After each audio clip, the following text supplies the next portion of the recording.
আপনার দল থেকেই সবচেয়ে বেশি কথাটা বেশি আসছে যে আওয়ামী লীগ নিষিদ্ধের পক্ষে বিএনপি না, এটির একটু ব্যাখ্যা জানতে চাই। আমি দলের স্পোক্স পারসন নই, আমি দলের একজন সাধারণ কর্মী হিসাবে আমি বলি যে মান্নার ভাই যে কথাটা বলেন তার এই সেন্টিমেন্টের সাথে আমি একমত। জি তবে আমি মানে প্রশাসনিকভাবে ঘোষণা দিয়ে নির্বাহী আদেশে নিষিদ্ধ করলে হয় কি, এটা নিয়ে আপনার নানান রকম সমালোচনা থাকে, তো এটা আইনগতভাবেই হওয়া উচিত। আমি যেটুকু শুনেছি যে এই যে আন্তর্জাতিক অপরাধ ট্রাইব্যুনালের যে আপনার আইন বা যেটা কি বলা যায় এটাকে, এইটা নাকি সংশোধন হচ্ছে এবং সংশোধনে নাকি এই ক্লজটাও থাকবে, এটা শোনা যদি থাকে, সেখানে যদি আদালত সিদ্ধান্ত নেয় শিরোধার্য। তবে আমি মান্নার সাথে একমত এটা যে এটা নিয়ে বেশি কথাবার্তা বলা আসলে সমীচীন নয়। বেশি কথাবার্তা বলতে গেলেই এখানে কিন্তু অনেক বিষয় চলে আসবে, একটা ফ্রাস্ট্রেটিং একটা মানে হতাশাজনক একটা পরিবেশ সৃষ্টি হবে, যেটা বলতে যাচ্ছি।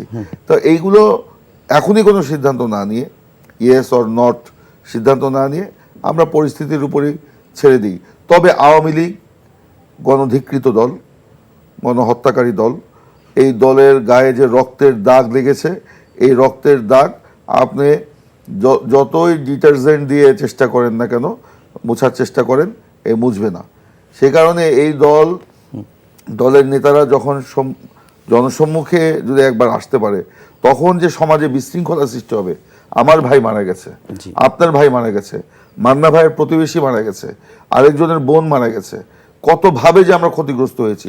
নট অনলি মারা যাওয়া, দুর্নীতি, লুটপাট, ব্যভিচার, অত্যাচার, মানে নির্যাতন, মানে কিভাবে যে হয়েছে, জায়গা জমি দখল।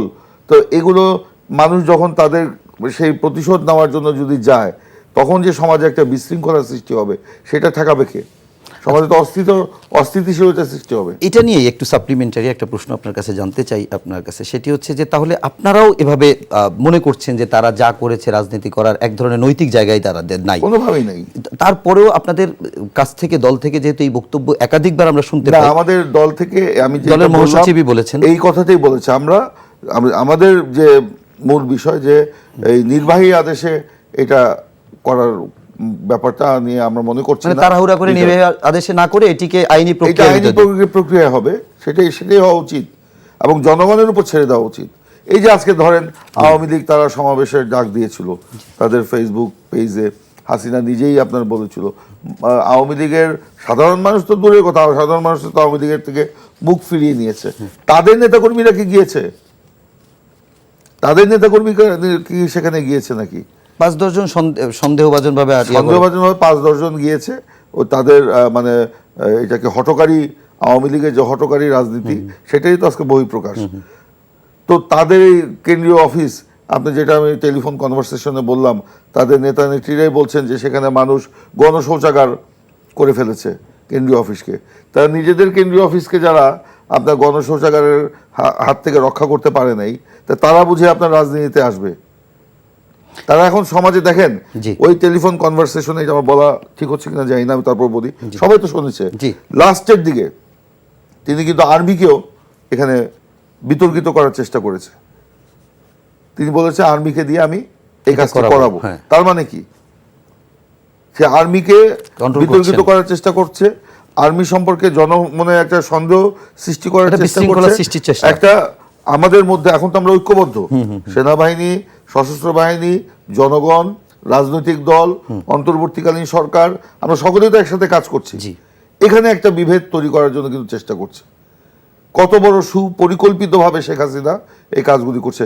এই আপনি বলছিলেন এই অডিও কনভারসেশন ফাঁস করে দিয়েছে, আমি তো মনে করি হাসিনাই ফাঁস করে দিয়েছে, নিজেই ফাঁস করে দিয়েছে এইসব করার জন্য। তো আজকে এই যে সমাজে বিশৃঙ্খলা সৃষ্টির আওয়ামী লীগের যে চেষ্টা, সেই চেষ্টার ব্যাপারে আমাদের সবাইকে ঐক্যবদ্ধ থাকতে হবে। আজকে দেখেন, হ্যাঁ আমাদের মধ্যে ছোটখাটো মতবিরোধ আছে, থাকাটাই স্বাভাবিক, কিন্তু এই প্রশ্নে কিন্তু আমাদের সাথে কারো বিরোধ নাই। হ্যাঁ, 10 অক্টোবর আবার সবাই এক হয়ে গেল, আমরা 10ই নভেম্বর আমরা সবাই এক হয়ে গেল। তো এই প্রশ্নে তো আমাদের কোনো বিরোধ নাই। তবে আমাদের মধ্যে যেন এই জাতীয় ঐক্যটা বজায় থাকে, এই গণতন্ত্র পুনরুদ্ধারের প্রশ্নে জাতীয় ঐক্যটা অবশ্যই বজায় রাখতে হবে। আমরা এমন এমন ইস্যু সামনে নিয়ে আসা এখন উচিত হবে না যে ইস্যু আমাদের মধ্যে মতবিরোধ সৃষ্টি করতে পারে। আমাদের মূল যে লক্ষ্য থেকে যেন আমরা লক্ষ্যচ্যুত না হয়ে যাই, এবং এই যে গণতন্ত্র উদ্ধারে, হ্যাঁ আমরা তো বলেছি যে সময় লাগবে, মান্না ভাই বলেছেন এখন যদি এই নির্বাচন হয় সেই নির্বাচনে তো একটা মানে গন্ডগোল হবে, সেই জন্য তো আমরা 3 মাসের মধ্যে নির্বাচন চাই নাই, মান্না ভাইরাও চাই নাই। আমরা সব একত্রে সিদ্ধান্ত নিয়ে কিন্তু আমরা যৌক্তিক সময়ে বলেছি যৌক্তিক সময়, যৌক্তিক সময়। হ্যাঁ সরকার কাজ করছে না, কাজ করছে, কোনোটা দৃশ্যমান কোনোটা দৃশ্যমান নয়। তো আমরা যেটা বলেছি, আমি যেটা বলি সবসময়, যে অন্তর্বর্তীকালীন সরকারের সাথে তার যে স্টেক হোল্ডার রাজনৈতিক দল, তাদের সাথে একটা নিবিড় যোগাযোগ রাখতে হবে। আমরা এই সরকারকে সহযোগিতা করছি, আমরা সরকারকে ওন করছি, আমরা চাই না এই সরকার ব্যর্থ হোক। তবে আমাদের এই সহযোগিতাটা প্রশ্নাতীত রাখার দায়িত্ব অন্তর্বর্তীকালীন সরকার নিজেকে নিতে হবে, এবং আমরা সকলে ঐক্যবদ্ধভাবে একটা স্বচ্ছতার ভিত্তিতে একটা নির্বাচনের দিকে আমরা যেতে চাই, জনপ্রতিনিধিত্বশীল সরকার কায়েম করতে চাই। কারণ আওয়ামী লীগের যে 15 বছরের শাসন অনির্বাচিতের শাসন ছিল, অনির্বাচিতের শাসনের ফলেই কিন্তু কর্তৃত্ববাদের প্রতিষ্ঠা হয়েছে, আধিপত্যবাদের এখানে বিস্তার ঘটেছে, এবং সেখানে জনগণের যে ক্ষমতা বা জনগণের যে মালিকানা এই রাষ্ট্রের উপরে, সেটা আওয়ামী লীগ কেড়ে নিয়ে হাসিনার ভ্যানিজি ব্যাগে বন্দি করে ফেলেছিল। আচ্ছা, আমরা আজকে সেখান থেকে আমাদেরকে নির্বাচিতের শাসনে যদি আমরা নিতে পারি, আমি মনে করি এইটাই হচ্ছে সবচেয়ে বড় সংস্কার।